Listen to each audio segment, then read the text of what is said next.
नागपुर से हैदराबाद जा रही एयर एम्बुलेंस हुई हादसे का शिकार। पायलट की सूझबूझ से टला हादसा। विमान का पहिया अलग होने से बाल बाल बची कई लोगों की जान।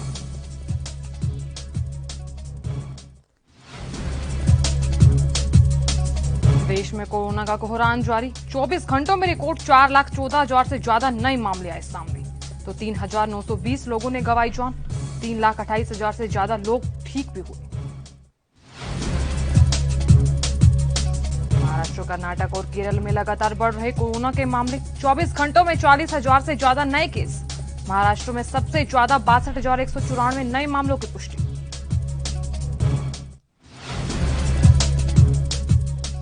और कोरोना के हालातों पर पीएम नरेंद्र मोदी ने कई राज्यों के मुख्यमंत्रियों से की चर्चा। लग सकता है संपूर्ण लॉकडाउन।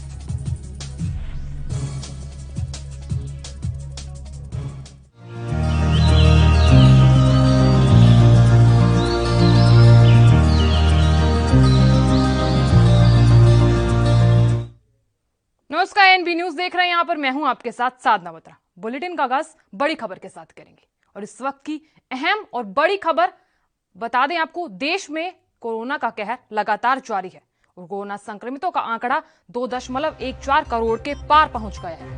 ये बड़ी और अहम खबर आप तक पहुंचा रहे हैं। अब तक 2,14,85,285 लोग कोरोना से संक्रमित हुए हैं और वहीं 24 घंटे की बात कर ली जाए तो 4,14,182 नए मामले सामने आए हैं, जो बेहद ही चिंता का विषय है। ऐसे में अगर एक दिन की बात करें तो 3,920 कोरोना मरीजों ने दम तोड़ लिया है। और वहीं 24 घंटों के रिकॉर्ड की बात करें तो 3,28,141 मरीज ठीक भी हुए हैं। हालांकि ठीक होने की तादाद कम है और जो नए मामलों की पुष्टि हुई है वो 4 लाख के करीब बताई जा रही है। और देश में एक्टिव मरीजों की संख्या की बात की जाए तो 36,44,436 पर ये आंकड़े पहुंच चुके हैं। ये अहम और बड़ी खबर आप तक पहुंचा रहे हैं। लगातार कोरोना के मामले बढ़ रहे हैं और इस बीच देश में कोरोना का त्राहिमाम लगातार जारी है। 24 घंटों की बात करें तो 4,14,182 नए मामले सामने आए हैं और एक दिन में 3,920 कोरोना मरीजों ने दम भी तोड़ लिया है। लगातार आपको बड़ी खबर से रूबरू करवा रहे हैं और देश में अब तक कोरोना मरीजों की मौत की संख्या की अगर बात कर लें तो काफी ज्यादा संख्या में हुई है। देश में कोरोना संक्रमितों का आंकड़ा काफी ज्यादा बढ़ चुका है और इस खबर पर अधिक जानकारी के लिए हमारे साथ मुरारी सिंह मुंबई से जुड़ रहे हैं। मुरारी, लगातार कोरोना के मामले बढ़ रहे हैं और अगर मौजूदा हालातों की बात की जाए तो लगातार बिगड़ती ही नजर आ रही है और आज की बात करें तो 4 लाख के करीब आंकड़े भी पहुंच गए हैं। फिलहाल क्या कुछ स्थिति सामने आ रही है मुंबई से? जी साधना, बिल्कुल सही कहना है। जिस तरीके से संक्रमण स्टार्टिंग दौर में बढ़ रहा था, ऐसा लग रहा था कि उसे रोका जा सकता है, लेकिन लॉकडाउन और कड़े नियमों के साथ। लेकिन जिस तरीके से स्थिति बन रही है, चाहे मरने वालों का आंकड़ा हो या कोरोना संक्रमण मरीजों की संख्या लगातार बढ़ती जा रही है। महाराष्ट्र सरकार इससे निपटने के लिए हर संभव प्रयत्न कर रहा है। बड़े से जम्बो सेंटर, ऑक्सीजन, वेंटिलेटर, हर चीजों को लेकर सक्रिय है। लगातार जो महाराष्ट्र सरकार की टीम इस पर काम कर रही है, लेकिन हालात जिस तरीके से बिगड़ रहे हैं और मरने वालों का आंकड़ा प्रतिदिन यहाँ पर बढ़ते जा रहा है, चाहे मुंबई की बात करें या उससे सटे जो जिले हैं, चाहे पालघर, ठाणे, न्यू मुंबई, पनवेल, नासिक, पूना, तो हर जगह से जो मरने वालों के आंकड़े हैं उसमें काफी इजाफा देखा जा रहा है, जो चिंता का विषय है। महाराष्ट्र सरकार उसे रोकने के लिए भरसक प्रयत्न कर रही है, लेकिन हालात कहीं से साधना सुधर नहीं रहे हैं। हाँ बिल्कुल मुरारी, हालात जो हैं वो काफी ज्यादा बिगड़ते ही नजर आ रहे हैं, लेकिन बावजूद इसके अब बताया जा रहा है कि एक्सपर्ट्स ने बताया कल कि तीसरी लहर बेहद ही खतरनाक साबित हो सकती है और ऐसे में कयास भी लगाए जा रहे हैं कि अब बच्चों को कोरोना हो सकता है। फिलहाल क्या कुछ ताजा अपडेट सामने आ रही है? अच्छी साधना, यही वजह माना जा रहा है कि उद्धव सरकार जो है तीसरी लहर से लड़ने के लिए वो तैयारी पूरी कर रहे हैं। जो दूसरी लहर में उन्हें धोखा मिला या कह सकते हैं कि जो खामियाजा भुगतना पड़ा है, उससे बचने के लिए वो तीसरी लहर की तैयारी कर रहे हैं और यही वजह है कि 1000 से 1500 बेड के जो है कि जंबो जो है कि ऑक्सीजन सेंटर के साथ जो है कि अस्पताल बनाए जा रहे हैं। और मुंबई के उन तमाम इलाकों में, चाहे उत्तर मुंबई हो, मध्य मुंबई हो, जो है हर जगह पर जो है कि तैयारी की जा रही है कि अगर तीसरी लहर आती है तो उससे कैसे निपटा जाए। लेकिन साधना, यहाँ सवाल सबसे बड़ा उठ रहा है कि संक्रमण की जो चैन है वो लगातार बढ़ती जा रही है। उधर सरकार को पहले उस चैन को तोड़ना होगा, चाहे वो संक्रमण के जरिए रेलवे के जरिए हो, बस के जरिए हो या फिर लोकल आवाजाही के जरिए हो। क्योंकि संक्रमणों की संख्या जिस तरीके से बढ़ रही है और उसमें जिस तरीके से मरने वालों का आंकड़ा बढ़ रहा है, ऐसे में कितनी भी तैयारी कर ली जाए उसे रोक पाना काफी मुश्किल होगा। मुरारी, अब यहाँ बड़ा सवाल ये उठता है कि लगातार मामले बढ़ रहे हैं और ऐसे में अब बच्चों को भी कोरोना हो सकता है। तो यहाँ सबसे बड़ा सवाल और सबसे बड़ी चिंता का विषय तो यह है कि अगर बच्चों को कोरोना हुआ तो जाहिर सी बात है कि देश में फिर कुछ रह ही नहीं जाएगा। और अगर देशव्यापी लॉकडाउन की करें तो आखिर कब तक ये लॉकडाउन लगाया जा सकता है? देखिए साधना, ये तो कह पाना मुश्किल है क्योंकि इसे केंद्र सरकार द्वारा देशव्यापी लॉकडाउन की तैयारी चल रही है। सुगबुगाहट देखी जा रही है क्योंकि 4 लाख का जो आंकड़ा है वो आज तीसरे चौथे दिन भी पार हुआ है।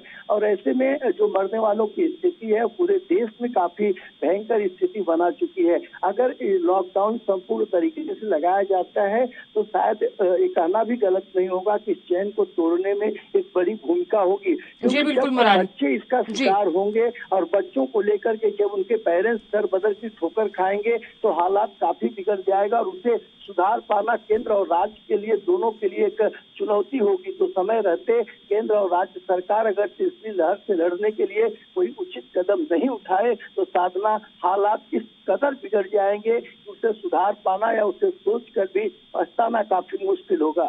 जी बिल्कुल मुरारी, हालात जो हैं वो काफी ज्यादा बिगड़ते जा रहे हैं और जो देश में हालात ऐसे हैं कि लगातार मामले तो बढ़ते ही हैं लेकिन उस बीच लगातार लोग भी डरते हुए नजर आ रहे हैं क्योंकि मामले ऐसे बढ़ रहे हैं कि लोगों के बीच में अब डरावनी जैसी स्थिति पैदा हो गई है। चलिए मुरारी, बहुत बहुत शुक्रिया तमाम जानकारी देने के लिए और हमारे साथ जानकारी साझा करने के लिए। आगे भी आपसे जानकारी लेते रहेंगे। तो यहां देश में एक्टिव मरीजों की बात की जाए तो 36,44,436 पर यह आंकड़ा पहुंच गया है और वहीं देश में कोरोना संक्रमितों का आंकड़ा 2.14 करोड़ के पार भी पहुंच गया है और अब तक कुल 2,14,85,285 लोग कोरोना से संक्रमित भी हुए हैं। देखिए, मामले लगातार बढ़ते ही नजर आ रहे हैं और ऐसे में 24 घंटों की बात करें तो 4,14,182 नए मामले सामने आए हैं और एक दिन की बात करें तो मरीजों ने दम भी तोड़ दिया है। तो यहां तादाद बढ़ती ही नजर आ रही है और नए मामलों की बात करें तो लगातार मामले बढ़ते ही जा रहे हैं और देश और आम जनता के लिए बेहद ही चिंता का विषय है। तो यहां अब तक अगर देश में कोरोना मरीज ठीक भी हुए हैं तो लगातार मामले भी बढ़ते नजर आ रहे हैं। एक्टिव मरीजों की संख्या की बात करें तो 36,44,436 पर ये आंकड़े पहुंच गए हैं और वहीं 4,14,000 के बीच जो ये मामले सामने आए हैं वो 24 घंटों के अंदर ही सामने आए हैं। तो लगातार कोरोना का कहर जारी है।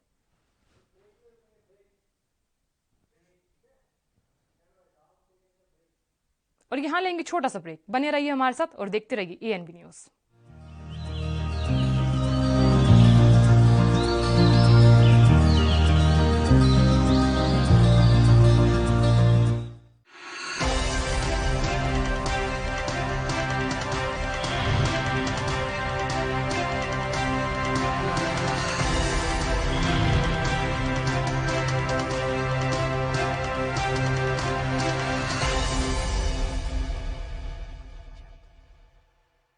कोविड-19 टीकाकरण सुरक्षित है। पंजाब विच हफ्ते दे सारे दिनां दौरान करवाया जा सकता है कोविड टीकाकरण। टीका लगवाउण वेले आधार कार्ड सने कोई भी योग शिनाख्ती कार्ड दिखाया जा सकता है। टीका लगाओ, परिवार बचाओ। पंजाब सरकार वालों जनहित विच जारी।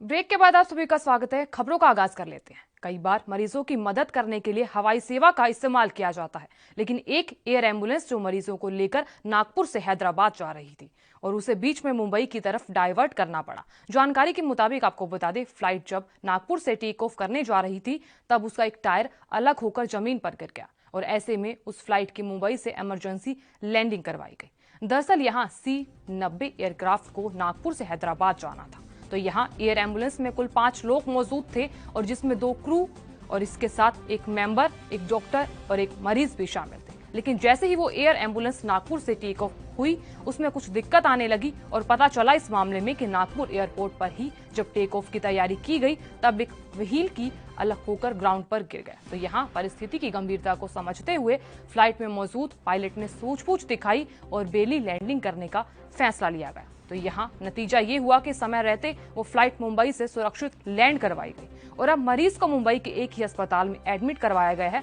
और बताया जा रहा है कि फ्लाइट में मौजूद सभी यात्री फिलहाल के लिए बिल्कुल सुरक्षित हैं। तो यहाँ एयर एम्बुलेंस मुंबई से इमरजेंसी लैंडिंग करवाई गई। तो बताया जा रहा है इस मामले में कि टेक ऑफ करते ही विमान का पहिया अलग हो गया। तो यहाँ पायलट की सूझबूझ से यात्रियों की जान फिलहाल के लिए बच गई है।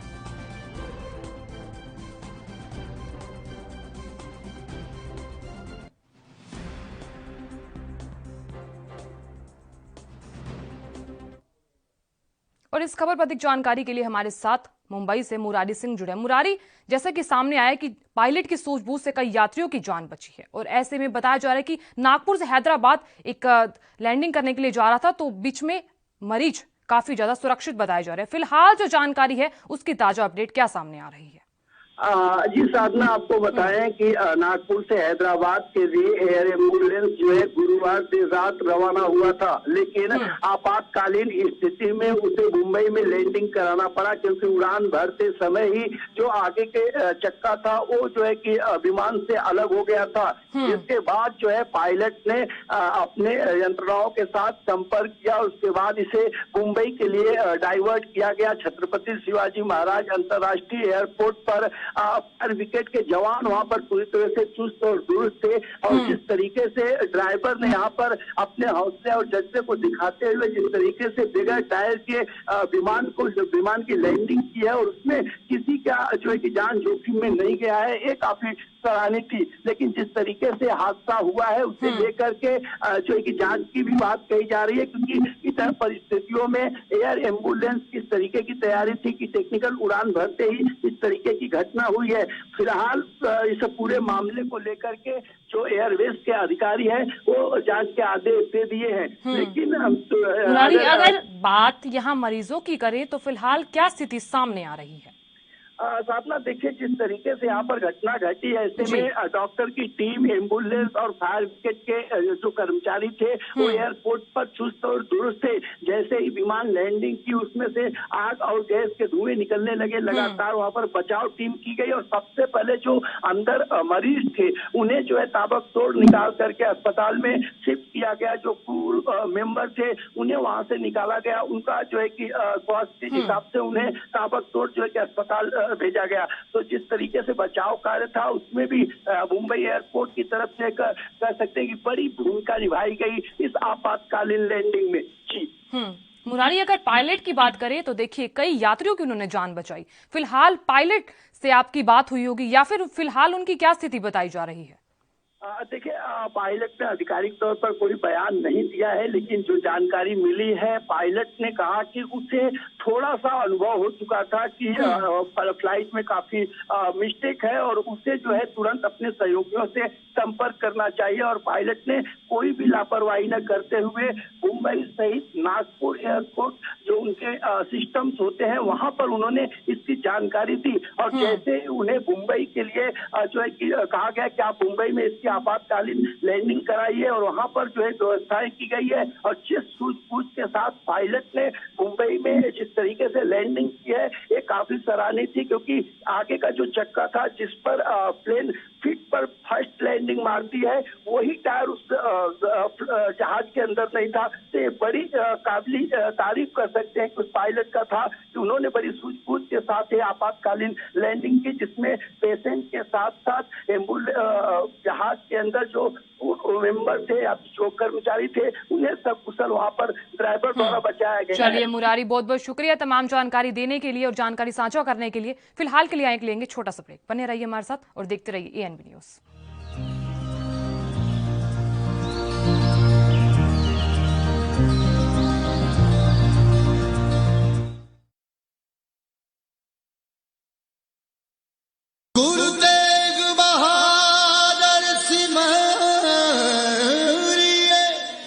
ये ऐतिहासिक स्थान है।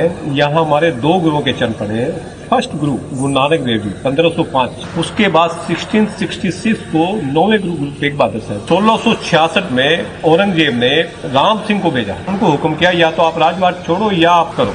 उनकी बेनती पे गुरु तेग बहादुर साहब जी अपने परिवार को लेके वहां से पंजाब से चले थे, आनंदपुर साहब से पटने साहब अपने परिवार को छोड़ के गुरु जी यहाँ पहुंचे थे।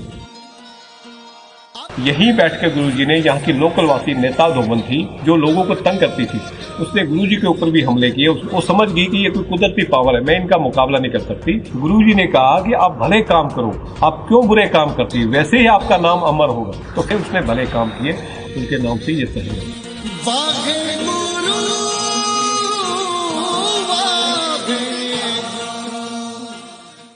कम ब्रेक और ज्यादा खबरों के साथ देखिए ANB news in channel number पर।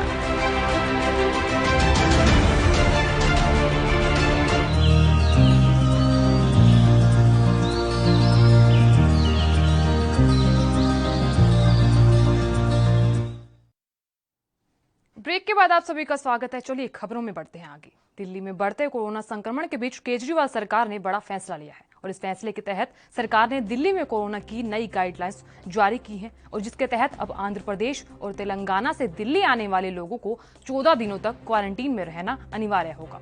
और इसके लिए केजरीवाल सरकार ने सरकारी और पेड क्वारंटीन फैसिलिटी चिन्हित की है। हालांकि जिन्होंने वैक्सीन के दोनों डोज लगवा लिए हैं उन्हें दोनों डोज के सर्टिफिकेट दिखाने या फिर पिछले 72 घंटे का RT-PCR नेगेटिव रिपोर्ट दिखाने पर 7 दिन का होम क्वारंटीन अनिवार्य होगा। और अगर किसी व्यक्ति के पास होम क्वारंटीन की सुविधा नहीं है तो वो सरकार के सरकारी या पेड फैसिलिटी में 7 दिन तक क्वारंटीन रह सकता है। तो यहाँ गौरतलब है कि आंध्र प्रदेश और तेलंगाना से आप बस, ट्रेन, हवाई यात्रा, कार या फिर ट्रक के माध्यम से दिल्ली आते हैं तो आपको इन नए नियमों का पालन करना होगा। बता दें आपको, आंध्र प्रदेश और तेलंगाना में कोरोना के नए वेरिएंट्स मिलने के बाद दिल्ली सरकार ने ये बड़ा आदेश जारी किया है।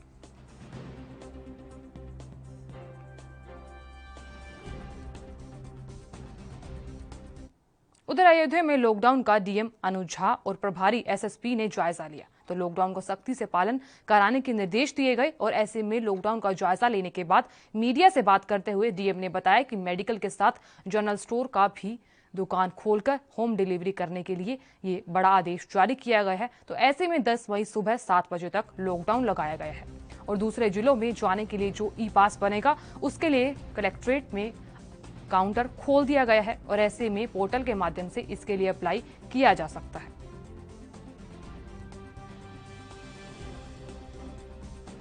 देखिए, कोरोना कर्फ्यू का एक्सटेंशन 10 मई की सुबह 7 बजे तक हुआ है। उसके दृष्टिगत जो हमारी जितने भी व्यापार की बॉडीज़ हैं उनसे भी बातचीत हो रही है और इसमें जितने भी एसेंशियल सर्विसेज हैं उनको अलाउ किया गया है। जो फैक्ट्री चलनी है उनको अलाउ किया गया है। जितना भी हेल्थ केयर है, चाहे वो वैक्सीनेशन से जुड़ा हुआ है चाहे इलाज से जुड़ा हुआ है, ऐसे लोगों को नहीं रोकना है।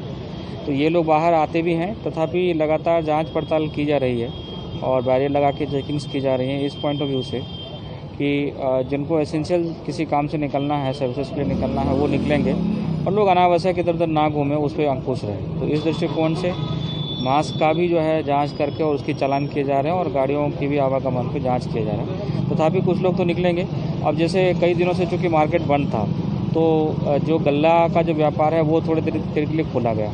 अगर वो नहीं खोलेंगे तो मार्केट में आपूर्ति प्रभावित हो जाएगी। तो हम लोगों को एट द सेम टाइम ये भी देखना है, आज से जैसे हम लोगों ने होम डिलीवरी के लिए जितने भी जनरल स्टोर हैं, जितने भी ड्रग स्टोर हैं, उनको परमिशन दी है। तो वो जब खुलेंगे तो उससे भी कुछ लोगों का आवागमन होगा।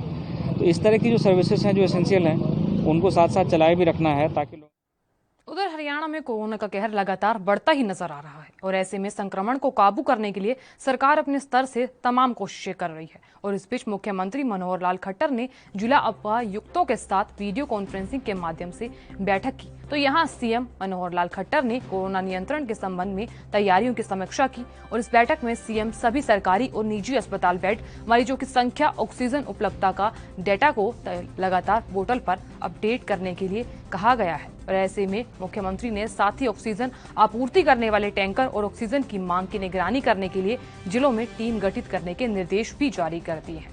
अस्पतालों में ऑक्सीजन बेड और दवाइयों का ऑडिट करने के लिए भी निर्देश दिए गए हैं। और ऐसे में जिला उपायुक्तों के साथ बैठक में सीएम ने कहा, कोरोना के स्टेप डाउन मरीजों को संपूर्ण स्वास्थ्य सुविधाओं के साथ कोविड केयर सेंटर में शिफ्ट करने की प्राथमिकता दी जाए।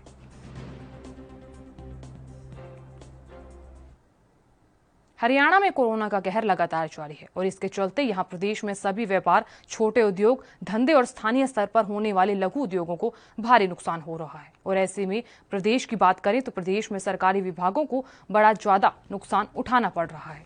और यहां जानकारी के मुताबिक प्रदेश सरकार के रोडवेज विभाग को काफी ज्यादा नुकसान भुगतना पड़ रहा है। और ऐसे में कोरोना के बढ़ते मामलों को लेकर प्रदेश भर में साप्ताहिक लॉकडाउन लागू किया गया है। तो वहीं कुछ रूटों पर बसें चलाई जा रही हैं, लेकिन पर्याप्त यात्री नहीं मिल रहे और जिससे रोडवेज विभाग को नुकसान झेलना पड़ रहा है। और ऐसे में पलवल से गुरुग्राम, बल्लभगढ़, आगरा, मथुरा, मेवात, होडल, रेवाड़ी, महेंद्रगढ़ और हामिदपुर के रूटों पर लगातार बस सेवाएं दी जा रही हैं। वहीं सवारियों की किल्लत के चलते पलवल से चंडीगढ़, यमुनानगर, कैथल, हरिद्वार और जयपुर के रूटों पर जाने वाली बसों को रोक दिया गया है। और ऐसे में कोरोना की गाइडलाइंस के बाद जहां सवारियां कम होने से रोडवेज के राजस्व को भारी नुकसान झेलना पड़ रहा है, तो वहीं अब लॉकडाउन के बाद सवारियां भी सफर करने से परहेज कर रही हैं। 8-9 लाख के करीब थी इनकम, अब 1 लाख से थोड़ी 10-20 हज़ार ऊपर है, क्योंकि हमारी 25 गाड़ियाँ चल रही हैं। फिर डिस्टेंस से सवारी बैठानी पड़ती है, 15, 20, 25 26 सवारी बैठा सकते हैं, लेकिन 25-26 भी नहीं हो गया गाड़ी। तो कोविड से बचने के लिए किस तरह के इंतजाम? देखो, कोविड से बचने के लिए गाड़ियों को सैनिटाइज करा रहे हैं और जब अड्डे पे हमें सवारियाँ देखते हैं कि फलानी जगह की है 10-20 सवारी, वहीं गाड़ी निकाल देते हैं और भेज देते हैं। जो आप बता रहे भी 1 लाख या 1,20,000 के तकरीबन रोजाना है। हाँ, 25 से गाड़ी चल रही है हमारी, जिसमें कुछ गुड़गांव चल रही है, कुछ मथुरा चल रही है, कुछ आगरा चल रही है, कुछ हामिदपुर तक चल रही है। तो कब जब से लॉकडाउन लगा है, तो पहले तो हमारी गाड़ी चंडीगढ़ भी थी, यमुनानगर भी थी, जयपुर भी थी, आगरा भी थी। अभी इधर नहीं चल रही है? अब नहीं चल रही जी, इधर कोई गाड़ी नहीं जा रही। क्योंकि सुबह हमने 5 बजे 3 तारीख को गाड़ी लगाई थी, तो उसमें 3 स्टाफ पे सवारी थी और 3 नहीं। और यहाँ लेंगे फिर से एक छोटा सा ब्रेक। बने रहिए हमारे साथ और देखते रहिए एएनबी न्यूज़।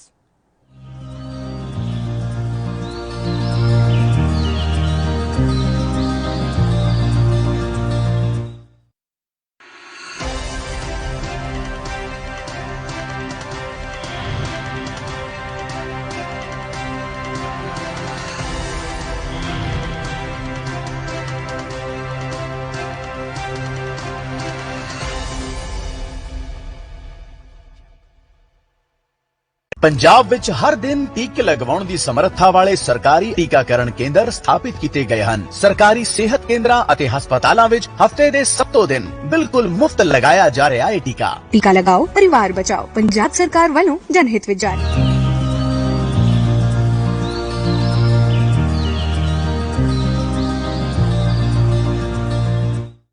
ब्रेक के बाद आप सभी का स्वागत है। चलिए खबरों में आगे बढ़ते हैं। यूपी में राज्य निर्वाचन आयोग के आयुक्त मनोज कुमार ने कहा कि त्रिस्तरीय पंचायत चुनाव में ग्राम प्रधान, ग्राम पंचायत सदस्य, क्षेत्र पंचायत और जिला पंचायत सदस्य के चुनाव हुए और इनमें से 8,176 ग्राम प्रधान, 7,32,000 ग्राम पंचायत सदस्य और 75,852 क्षेत्र पंचायत सदस्य और 3,050 जिला पंचायत सदस्य के पद हैं। उन्होंने कहा कि 13 लाख उम्मीदवार इस चुनाव में खड़े हुए हैं और इनमें से 12 लाख से ज्यादा सरकारी अधिकारियों और 4 लाख से अधिक सुरक्षा कर्मियों ने जिला प्रशासन के नेतृत्व में पंचायत सामान्य निर्वाचन 2021 को सफलतापूर्वक और शांतिपूर्वक पूरा करवाया है।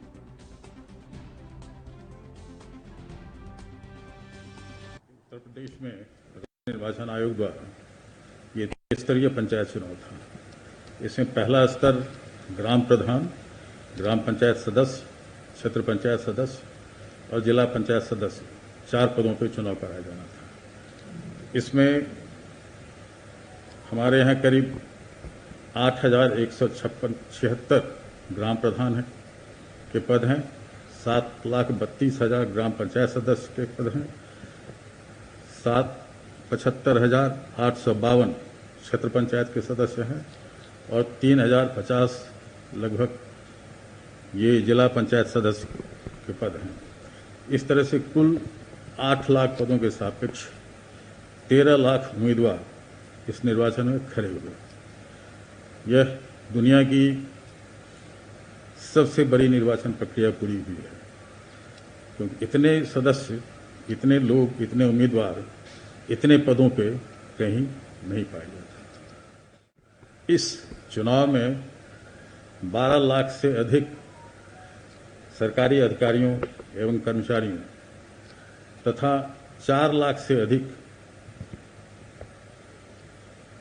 सुरक्षा कर्मियों ने जिला प्रशासन के नेतृत्व में पंचायत सामान्य निर्वाचन 2021 की प्रक्रिया को शांतिपूर्ण एवं कुशलतापूर्वक पूर्ण कराया है।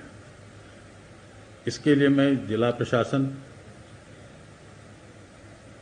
से संबंधित सभी अधिकारियों एवं सभी संलग्न कर्मचारियों का धन्यवाद अदा करता हूं। पंचायत निर्वाचन जो भी संपन्न हुआ है, यह यद्यपि राजनीतिक दलों के चुनाव चिन्ह पर नहीं लड़ा जाता, अपितु यह उम्मीदवारों द्वारा निर्दलीय रूप में लड़े जाते हैं।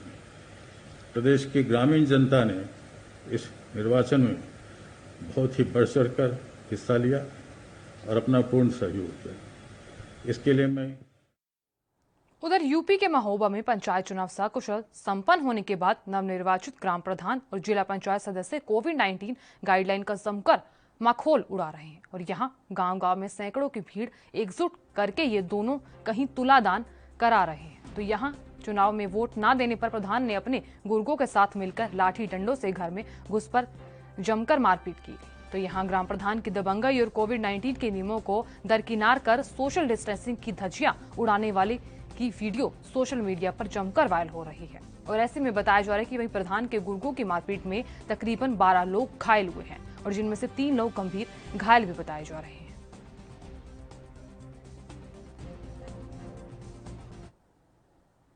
फिलहाल के लिए इस बुलेटिन में इतना ही। आप देखते रहिए ANB न्यूज। नमस्कार।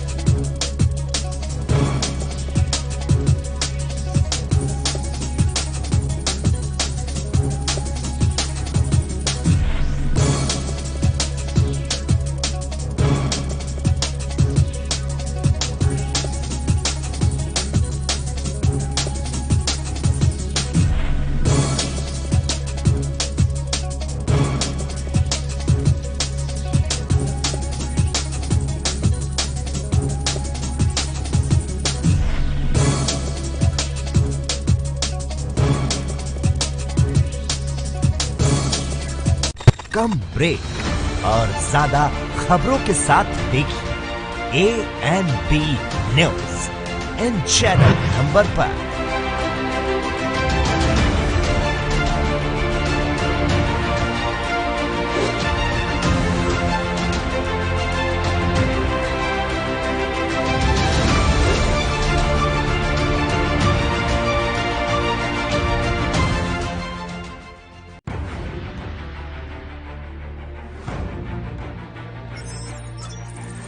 खबर चाहे सियासत की हो या सरकार की, खबर चाहे भ्रष्टाचार की हो या गुनहगार की,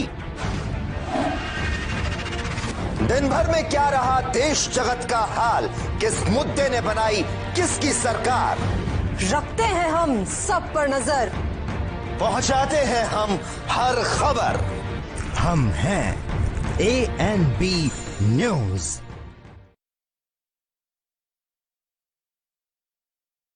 गुरुदेव